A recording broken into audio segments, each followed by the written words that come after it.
성경에 나오는 사람들 중에 여러분 사울만큼 정말 놀라운 변화를 경험한 사람은 없었을 것입니다. 그는 스데반 집사가 순교할 때에 사람들의 옷을 맡아주고 또 스데반 집사에게 돌을 던지도록 주도했던 사람입니다. 예수 믿는 사람이라면 이스라엘 밖에 있는 다메섹까지 쫓아가서 잡아오려고 할 정도로 살기가 등등한 사람이었습니다. 근데 하나님께서 그런 그를 변화시켜서 예수님을 믿는 자가 되게 하셨을 뿐만 아니라 예수 그리스도를 전하는 자가 되게 하셨습니다. 우리가 잘 아는 것처럼 그에게 바울이라는 이름을 주시고 유대인들 뿐만 아니라 이방인들에게까지 가서 복음을 전하도록 하신 것입니다. 오늘 본문 말씀을 보면 사울이 이렇게 예수님을 만나고 변화되는 과정 속에서 정말 놀랍게 쓰임을 받은 한 사람이 있었습니다. 바로 아나니아라는 사람입니다. 사도행전 22장 12절 말씀을 보면 바울이 그에 대해서 이렇게 말합니다. 율법에 따라 경건한 사람으로 거기 사는 모든 유대인들에게 칭찬을 듣는 아나니아라 하는 이가, 그는 하나님의 말씀에 헌신되어 있는 사람이었습니다. 모든 유대인들에게 칭찬을 받을 정도로 하나님의 말씀을 잘 알고 있었을 뿐만 아니라 그 말씀대로 잘 살았던, 준행하여 지켰던 사람입니다. 그곳에서 살았다는 것을 보면 그는 박해로 인해서 예루살렘을 떠나 다메섹에 정착한 사람은 아니었던 것 같습니다. 이제 그곳에 이미 정착을 하고 살고 있던 사람이었는데 이제 박해를 피해서 온 사람들로부터 예수님에 대해서 복음을 듣게 되었고 그래서 예수님을 믿게 되었습니다. 그리고 하나님께서는 그런 그를 사울을 바울로 변화시키는 그 놀라운 일에 사용하셨습니다. 하나님께서는 지금도 여러분 우리 가운데 놀라운 일을 행하시는 줄로 믿습니다. 그리고 그런 놀라운 일을 행하실 때에 정말 아나니아와 같이 예수 믿는 사람을 귀하게 하나님은 사용하십니다. 오늘 여기 계신 모든 분들이 예수님을 믿을 뿐만 아니라 예수님에 의해서 그 귀한 일에 쓰임을 받는 그런 믿음의 사람들 다 되시기를 주님의 이름으로 축복합니다. 오늘 말씀을 통해서 놀랍게 일하시는 하나님에 대해서 우리가 함께 은혜를 나누기를 원합니다. 또한 하나님께서 어떻게 우리를 그 놀라운 일에 사용하시는지 우리가 말씀을 통해서 나누고 함께 도전받기를 원합니다. 먼저 하나님은 아나니아에게 가라 말씀하십니다. 자, 그런데 이 말씀이 가라, 이 말씀이 여러분 결코 쉬운 말씀이 아닙니다. 특별히 아나니아에게는 도저히 이해할 수 없는 말씀이었습니다. 10절 말씀을 보십시오. 그때에 다메섹에 아나니아라는 제자가 있더니 주께서 환상 중에 불러 이르시되 아나니아야 하시거늘 대답하되 주여 내가 여기 있나이다 하니. 제자라는 말은 예수님을 믿고 따르는 사람을 말하는 것입니다. 아나니아가 원래는 율법을 따라 하나님을 아는 경건한 사람이었는데 예수 믿는 사람들을 통해서 예수님에 대해 알게 되면서 이제 예수님을 따르는 제자가 되었습니다. 근데 어느 날 주님께서 환상 가운데 나타나셔서 그의 이름을 부르셨습니다. 여러분, 지금도 하나님께서는 우리에게 말씀을 통해 또 환경을 통해 사람을 통해 말씀하시지만 지금도 하나님께서는 여전히 우리에게 꿈과 환상을 통해서도 말씀하시는 줄로 믿습니다. 제한적인 일이지만 정말 저도 이렇게 목회를 하면서 하나님의 결정적인 순간에 꿈을 통해서 보여주실 때가 있어요.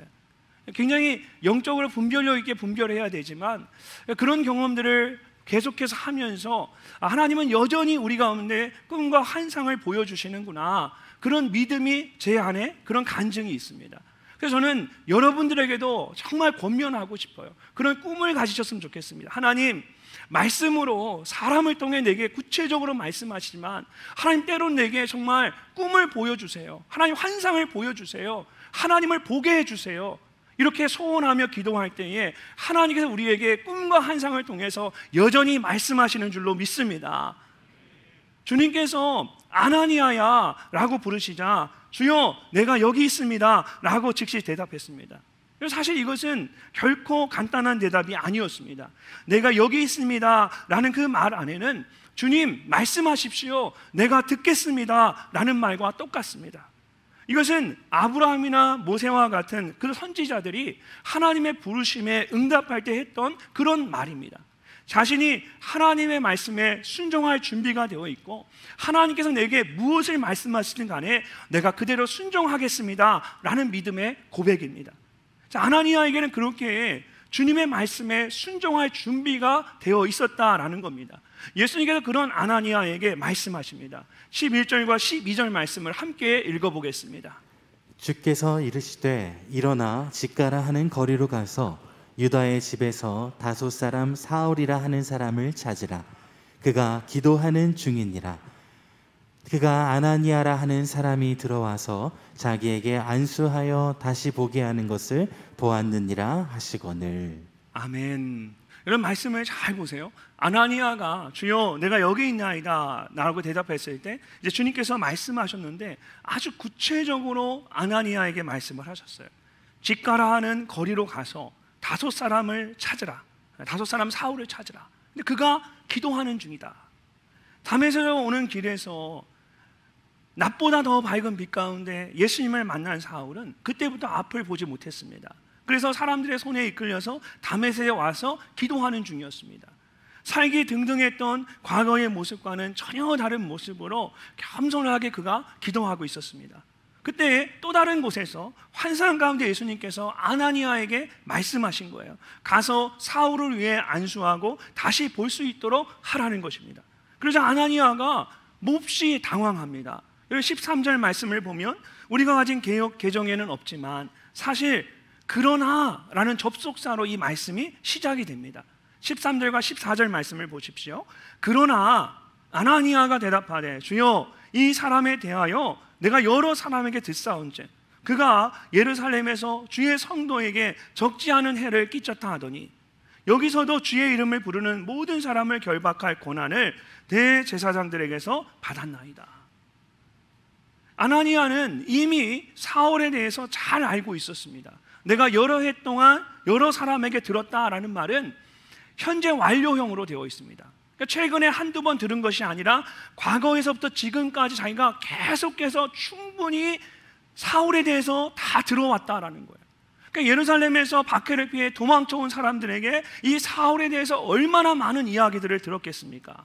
또 적지 않은 해를 끼쳤다라고 우리 성경에 되어 있죠. 그런데 이건 굉장히 듣기 좋게 읽기 쉽게 순화한 표현입니다. 여러분 헬라어 원어를 그대로 번역한 킹 제임스 버전의 영어 성경을 보면 How much evil he has done 이라고 되어 있습니다. How much evil, 사울이 마치 악마와 같았다라는 거예요. 정말 악했다라는 거예요. 그리고 다메섹에 있는 예수 믿는 사람들을 잡아갈 수 있는 그 권한을 대제사장에게 받아서 지금 오고 있는 겁니다. 자, 그런 사울에게 직접 찾아가서 안수하라고 기도하라고 하니까 아나니아의 입장에서는 이게 도저히 이해할 수 없는 말씀인 거예요. 그래서 주여 내가 여기 있습니다. 주님 말씀하십시오. 제가 듣겠습니다. 제가 순종하겠습니다 라고 말했던 아나니아가 주님 도대체 이 사람이 어떤 사람인지 모르십니까? 이러면서 아나니아가 사울에 대해서 쭉 설명을 하고 있는 거예요. 예수님께 반문하고 있는 거예요. 주님 모르십니까? 도대체 왜 이러십니까? 근데 그런 아나니아에게 예수님이 뭐라고 말씀하십니까? 15절 말씀 우리 함께 한번 읽어보겠습니다. 주께서 이르시되 가라. 이 사람은 내 이름을 이방인과 임금들과 이스라엘 자손들에게 전하기 위하여 택한 나의 그릇이라. 아멘. 아나니아가 열심히 예수님께 안 된다 막 말씀을 드렸는데 예수님의 대답은 간단합니다. 성경에 보니까 주께서 이르시되 뭐라고 말씀하십니까? 두 글자예요. 가라. 가라 말씀하세요. 아나니아가 열심히 설명을 했는데 하나님께서 한마디로 그냥 그것을 다 기각하셨습니다. 그리고 가라 명령하십니다. 여러분 때로 하나님은 이렇게 우리가 이해할 수 없는 것을 말씀하세요. 우리의 지식이나 경험으로는 납득할 수 없는 것을 하라고 명령하실 때가 있습니다. 때로는 설명도 안 해주세요. 그냥 가라고 하세요. 순종하라고 말씀하세요. 근데 그것이 하나님께서 우리에게 하시는 말씀이 정말 분명하다면 우리는 그 말씀에 순종해야 합니다. 비록 내가 이해할 수 없는 것이고 내가 납득할 수 없을지라도 하나님 내가 충분히 설명해 주지 않았을지라도 하나님의 말씀을 따라 나아가는 것입니다. 근데 놀랍게도 그럴 때 우리는 우리 가운데 놀랍게 일하시는 하나님을 경험하게 됩니다. 예수님께서 사울에 대해서 내 이름을 전하기 위하여 택한 나의 그릇이라고 말씀하셨습니다. 그릇이라는 헬라어 단어는 스키오스라는 말로 문자적으로는 용기 혹은 병, 접시 이런 뜻입니다. 즉 무엇인가를 담아서 이제 몸에 지니고 나를 수 있는 그런 물건을 말하는 것입니다. 그래서 다른 말로는 수단, 기구, 도구라고 말하기도 합니다. NIV나 NASB 영어 성경을 보면 택한 나의 그릇이라는 말 대신에 A chosen instrument for me, 나를 위해 선택된 도구, 기구, 악기 이렇게 되어 있는 것을 볼 수가 있습니다. 사울은 하나님께서 쓰시기 위해서 택하신 악기와 같은 사람이었습니다. 이방인들과 그들의 임금들과 유대인들에게 복음을 전하기 위한 도구로서, 인스트루먼으로서 주님께서 직접 그를 선택하셨습니다. 그래서 택한 나의 그릇이라고 할 때에 이 택했다라는 말은 헬라어로 소유격으로 되어 있습니다. 하나님의 것이라는 거예요. 절대적으로 이것은 하나님에 의해 선택되었다라는 것입니다. 아나니아나 다른 사람들이 보기에는 예수 믿는 사람들을 박해하던 사울이 하나님의 도구로 쓰임받는 것이 도저히 이해가 되지 않는 일이었을 것입니다. 방금 전까지만 해도 살기 등등한 모습으로 예수 믿는 사람들을 잡아가기 위해서 다메섹으로 오고 있던 그런 사람이었습니다. 그런 사람이 어떻게 하나님의 택한 도구가 될 수 있겠습니까? 그러나 우리가 아는 것처럼 이 사울은 이방인들과 이스라엘 자손들에게 복음을 전하는 데 있어서 가장 탁월한 사람이었습니다. 그는 유대인들의 신앙과 언어와 문화에 정통한 사람이었습니다. 또한 당시 헬라 교육의 중심지였던 다소에서 태어난 사람으로 헬라 문화에 가장 익숙한 사람이었습니다. 그는 유대인이면서도 로마 시민권을 가지고 있었습니다. 그래서 그는 이스라엘뿐만 아니라 주변에 있는 모든 나라들을 자유롭게 다닐 수가 있었습니다. 또한 장막 짓는 기술이 있어서 재정적으로 자급자족하면서 자기가 원하는 대로 마음껏 사역할 수가 있었습니다. 그래서 사울만큼 모든 사람들에게 모든 지역에 복음을 잘 전할 수 있는 사람은 당시에 아무도 없었습니다. 아나니아의 눈에는 말도 안 되는 일이었지만 하나님께서는 정말 가장 적합한 사람을 택하셔서 사용하신 것입니다. 얼마 전에 차진승 목사님께서 교회를 사임하시면서 광주에 있는 세박교회 담임 목사로 청빙을 받게 된 그 과정에 대해서 간증을 하셨습니다. 지금 고개를 끄덕이시는 분들은 금요 성령 예배에 나왔던 분들입니다. 처음 듣는 것처럼 저를 멀뚱멀뚱 쳐다보시는 분들은 그때 인사만 했는데 이러시는 분들은 금요 성령 예배에 안 나오신 분들이에요. 제가 금요 성령 예배에 나오시라고 이런 말씀 드리는 거 절대 아닙니다. 마음에 감동이 있는 대로 다 이해하시면 됩니다. 은혜 주시는 대로. 차진승 목사님이 금요 성령 예배에 간증을 하셨어요. 그렇게. 근데 여러분 청빙위원들이 처음부터 이 목사님을 생각했던 것은 아니었어요. 간증을 들어보신 분들은 알겠지만 여러 우여곡절 끝에 이제 목사님이 마지막에 이제 최종 담임 목사 후보가 되고 그 교회에서 차진승 목사님 담임 목사로 청빙하게 된 겁니다. 그러니까 그 과정이 참 은혜로워요. 그래서 청빙위원회에서 마지막으로 최종 결정을 내리기 전에 주중에 이제 저를 찾아왔어요. 저를 만나기 위해서 위원들이 쭉 찾아오셨어요. 그래서 차진승 목사님이 여러 가지를 저에게 이렇게 묻길래 제가 그냥 한마디로 이렇게 말했습니다. 세박교회에서 목사님을 담임 목사님으로 모셔가지 않아도 괜찮습니다. 제가 괜찮다고 그랬어요. 차진승 목사님은 워낙 잘 준비되어 있는 분이기 때문에 하나님께서 어떤 것이든 반드시 하나님이 차 목사님을 사용하실 겁니다. 제가 그분들에게 그렇게 말했어요. 근데 그분들이 제가 너무 당당하게 이렇게 말을 하니까 당황하시더라고요. 하나님이 저를 사용하신 것 같아요. 제 생각에는. 여러분, 저는 저희 교회 부교육자들이 참 좋습니다. 제 안에 그런 확신이 있어요. 그냥 한 소리가 아니라 사람들은 어떻게 볼지 모르지만 저는 우리 교회 교육자들 안에 있는 그 하나님이 주신 그 귀한 마음들을 봐요. 그래서 저는 우리 교육자들이 너무 훌륭하고 좋은 거예요. 근데 차진승 목사님이 청빙 과정에 여러분 간증할 때에 자신이 마치 어린 다윗과 같다라고 말했죠. 어린 다윗과 같았다고 얘기했어요. 그 과정 속에서. 그러니까 사무엘상 16장을 보면 하나님께서 사무엘 선지자에게 이새의 가문에 이스라엘 다스릴 그 새로운 왕이 나올 것이라 말씀하셨습니다. 그리고 사무엘로 하여금 이새가 살고 있는 베들레헴에 가서 이스라엘의 왕이 될 사람에게 기름을 부으라고 말씀하셨어요. 그래서 사무엘이 이제 베들레헴에 가서 제사를 드리면서 이새와 그의 아들들이 모두 제사에 참여하도록 불렀습니다. 7 아들들이 다 사무엘 앞을 지나갔는데 그들 중에는 하나님께서 택하신 사람이 없는 거예요. 감동이 없는 거예요. 그러니까 사무엘이 이새에게 이들이 전부냐라고 물으니까 막내가 아직 남아 있습니다. 볼품없는 아주 작은 보잘것없는 막내가 있습니다. 형들을 대신해서 이 막내가 들에서 양을 치고 있었던 거죠. 가장 어린 동생이 이제 아버지의 부름을 받고 뛰어왔습니다. 그가 바로 이스라엘의 2번째 왕으로 기름을 부음 받은 다윗이었습니다. 사람들의 눈에 보기에는 아무것도 아닌 것 같았지만 하나님은 그의 마음의 중심을 본 거예요. 하나님의 마음에 합한 자가 될 것을 하나님은 아셨던 거죠. 그래서 그에게 기름을 부으시고 이스라엘의 왕이 되게 하셨습니다. 시편 139편에서 그런 다윗이 이렇게 고백을 합니다. 세번역 성경으로 함께 한번 읽어보도록 하겠습니다. 주님께서 나를 샅샅이 살펴보셨으니 나를 환히 알고 계십니다. 내가 앉아있거나 서있거나 주님께서는 다 아십니다. 멀리서도 내 생각을 다 알고 계십니다. 내가 길을 가거나 누워있거나 주님께서는 다 살피시고 계시니 내 모든 행실을 다 알고 계십니다. 아멘. 다른 사람이 나를 알면 되게 두려울 것 같아요. 근데 여기 말씀을 보니까 주님께서 나를 샅샅이 살펴보십니다. 나를 훤히 알고 계십니다. 다른 사람이 나를 아래 위로 샅샅이 훑어보고 나를 훤히 알면 저는 못 살 것 같아요. 불편해서.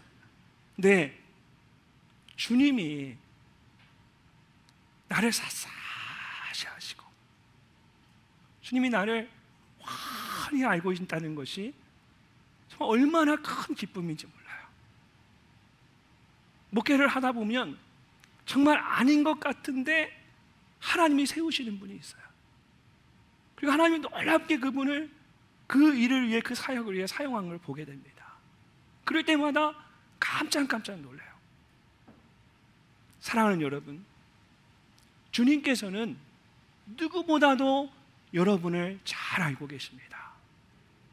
그래서 가장 적합한 곳에 여러분을 택하여 쓰시기를 원하십니다. 또한 그렇게 쓰임 받는 것이 얼마나 큰 기쁨이고 영광인지 모릅니다. 여러분, 하나님께서 여러분에게 감동을 주시고 내가 쓰고자 한다 말씀하실 때에 하나님 나는 안 돼요, 나는 못합니다 라고 말씀하지 마시고 주님 나를 샅샅이 아시고 나를 훤히 아시는 주님이 내게 말씀하시니 나는 내가 아닌 것 같지만 주님 말씀하시니 나를 아시기 때문에 주님 내가 그렇게 기쁨으로 쓰임 받겠습니다. 그렇게 주님의 부르심에 헌신하시는 여러분이 되시기를 주님의 이름으로 축복합니다. 그렇게 택한 그릇으로 쓰임을 받는데 참 놀라운 것이 있습니다.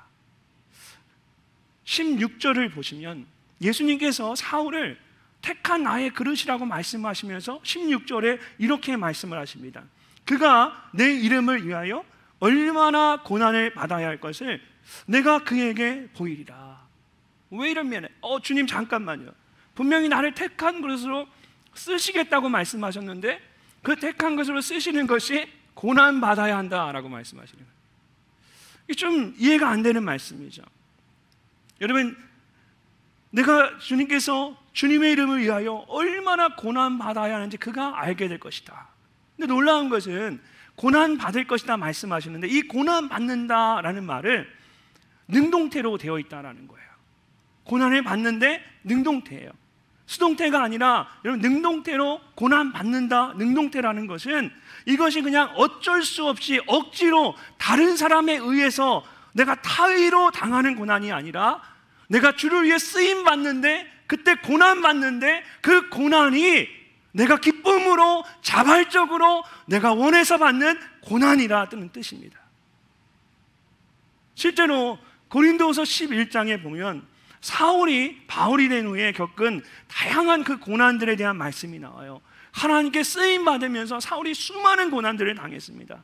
수고를 넘치도록 하고 매도 수없이 맞고 여러 번 죽을 뻔했습니다. 40에 하나 감한매를 3번이나 맞았습니다. 이런 매질을 할 때에 쇠 조각이나 유리 조각에 달려있는 채찍을 사용하는데, 이런 패션 오브 크라이스트 보셨죠? 그 패션 오브 크라이스트에 보면은 예수님을 채찍질 하는데 그 채찍이 빗나가서 이 나무 책상에 팍 꽂힙니다. 그리고 로마 군사가 확 끄집어낼 때 이 채찍만 나오는 것이 아니라 이 채찍에 박혔던 그 나무가 다 찢겨져 나와요. 그러니까 그때 매질을 한 그 채찍은 매질을 할 때마다 그 채찍이 그 몸에 박히면서 끄집어낼 때에는 그 살이 찢겨져 나오는 거예요. 도려져 나오는 거예요. 뼈마디가 보이고 피가 흘리는 거예요. 그 고통이 너무 심해서 잘못하면 죽을 수도 있습니다. 근데 유대인들의 율법에 따르면 39대까지는 사람이 죽어도 이 매질을 한 사람에게 살인죄를 물을 수가 없습니다. 묻지 않았어요. 그런데 40대부터는 매질을 한 사람에게 죽음에 대한 죄를 묻게 되어 있었습니다. 그래서 40에 하나를 감한 매를 때렸다라는 것은 39대까지는 아무리 때려도 이 사람이 죽어도 괜찮기 때문에 이 사람을 죽이고자 하는 마음으로 죽기 살기로 때린 거예요. 그런 40에서 하나를 감한 39대의 매질을 3번이나 당했다라는 거예요. 그 외에도 한 번은 돌에 맞아서 거의 죽을 지경까지 갔습니다. 정신을 잃고 쓰러져서 사람들이 이게 죽은 줄 알고 바울의 시신을 들고 성문 밖에 시신들 던져놓는 것에 던져버렸을 정도입니다. 깊은 바다에서 일주일간 표류하기도 했고, 길 위에서 강도를 만나고 여러 번 춥고 헐벗고 굶주리는 고난을 겪었습니다. 근데 놀라운 것은 바울이 이 모든 것을 부끄러워하거나 억울해하지 않았다라는 거예요. 오히려 그는 그리스도를 위해 고난당하는 것을 자랑스럽게 여겼습니다. 갈라디아서 6장을 보면 바울은 자신에게 할례와 같은 육체의 행위를 자랑하는 유대인들에게 이렇게 말합니다. 이후로는 누구든지 나를 괴롭게 하지 말라. 내가 내 몸에 예수의 흔적을 지니고 있노라. 내가 내 몸에 예수의 흔적을 지니고 있노라. 예수의 흔적은 헬라어로 스티그마입니다. 당시의 주인이 자신의 노예나 짐승에게 뜨거운 인도로 인을 쳐놓는 거예요. 이 짐승은, 이 사람은 나의 것이라는 뜻입니다. 바울은 주를 위하여 겪는 그 모든 고난을 마치 스티그마처럼 여겼습니다. 내가 주님의 것이라는 증거입니다 여겼던 거예요. 내가 고난받고 내 안에 예수의 흔적이 있다는 것이 내게 고난이 아닌 것이, 이것이 나로 하여금 내가 예수님의 사람이구나, 내가 주님의 사람이구나 라는 믿음의 확신을 준다라는 거예요. 오히려 바울은 내 안에 스티그마, 예수의 흔적이 있는 것을 자랑스럽게 여겼다라는 거예요.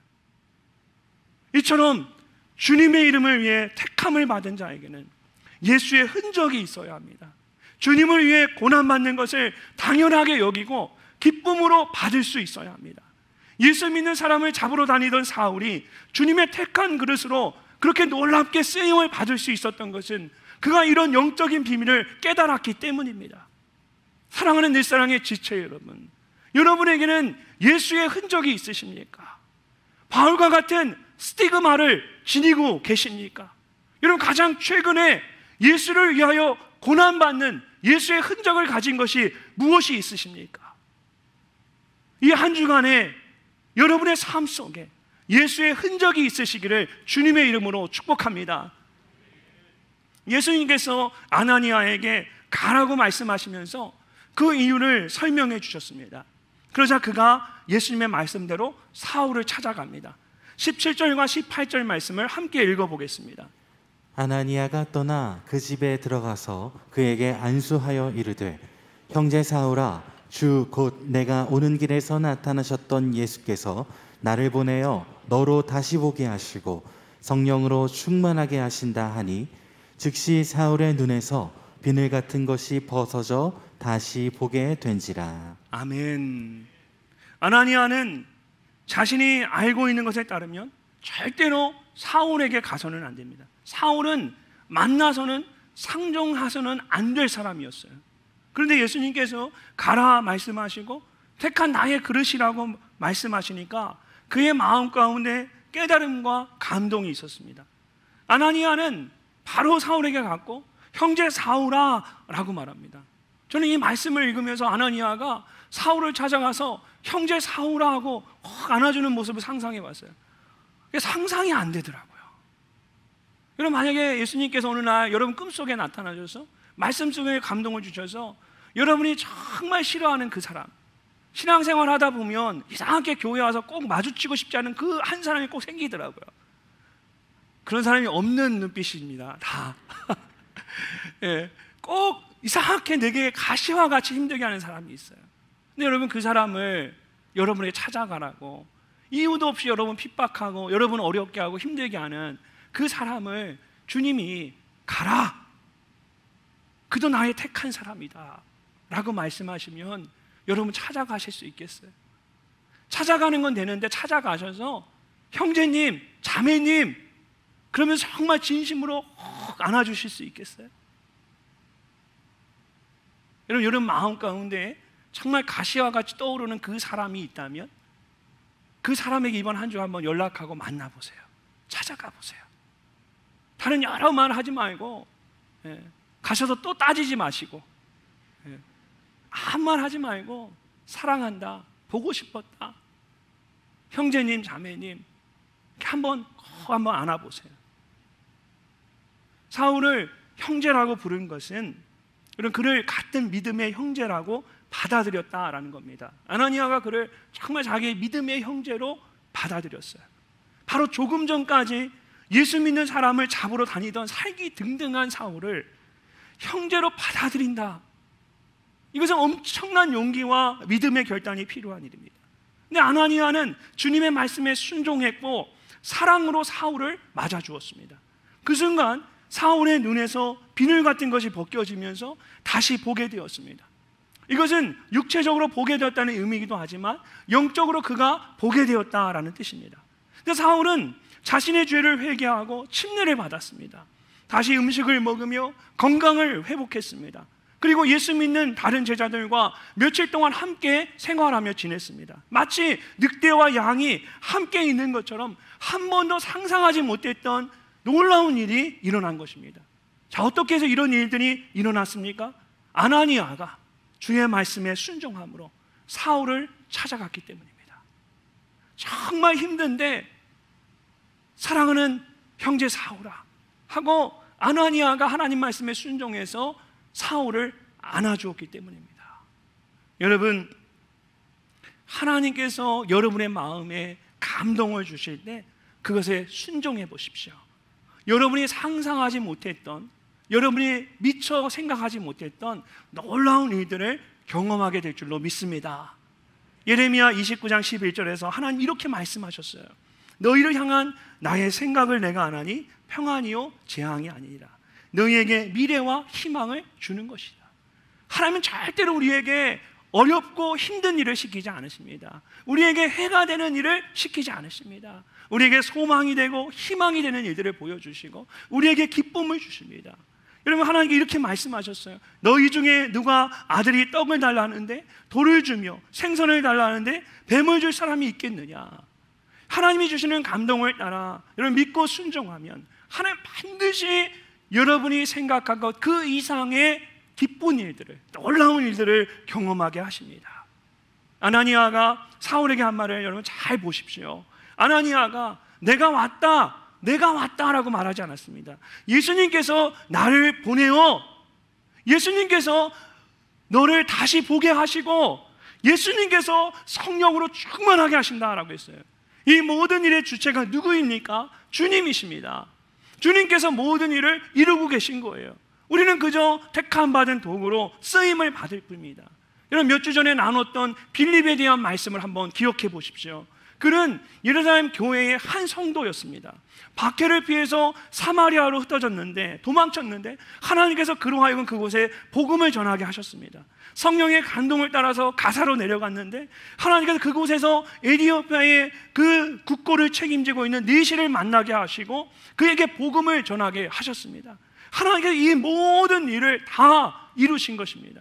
빌립은 그저 하나님이 이끄시는 대로 쓰임받은 것밖에 없습니다. 여러분, 우리도 마찬가지입니다. 내가 무엇을 해야 한다라고 생각하면 아무것도 할 수 없습니다. 정말 힘듭니다. 그러나 하나님께서 모든 것을 책임진다고 믿고 하나님이 주시는 감동대로 쓰임받기를 원한다면 내가 상상하지 못했던 놀라운 일에 쓰임받을 수가 있습니다.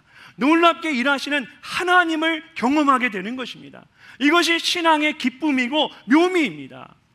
여러분, 이번 한 주간 하나님께서 주시는 그 감동을 따라서 정말 귀하게 쓰임 받으시는 여러분 되시기를 주님의 이름으로 축복합니다.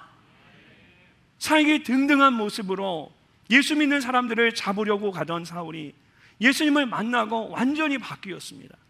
예수님께서는 아나니아를 통하여 사울의 눈을 뜨게 하셨고 예수의 이름을 전하기 위하여 택함 받은 그릇으로 쓰임 받게 하셨습니다. 자, 이 모든 과정 가운데 하나님께서 놀랍게 일하셨습니다. 여러분, 사울만 그렇습니까? 우리는 어떻습니까? 여러분은 어떻습니까? 예수님을 알지 못하고 나의 생각대로 살아가던 죄인에 불과한 나에게 어느 날 예수님께서 찾아오셨습니다. 복음을 듣게 하시고 깨닫게 하셨습니다.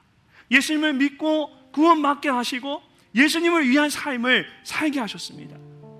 하나님께서 우리의 인생 가운데 놀라운 일을 행하신 것입니다. 그렇기 때문에 하나님은 우리가 아나니아와 같이 사울과 같이 살아가기를 원하십니다. 가라고 말씀하실 때에 순종하기를 원하시고 택함을 받은 그릇으로 살아가기를 원하십니다. 하나님께서 놀라운 일을 행하실 때에 우리가 그 가운데 하나님은 우리가 함께 하기를 원하십니다. 그렇게 하나님께서 행하시는 그 놀라운 일에 아름답게 귀하게 쓰임받는 저와 여러분, 우리 늘사랑 교회가 되기를 간절히 소망합니다.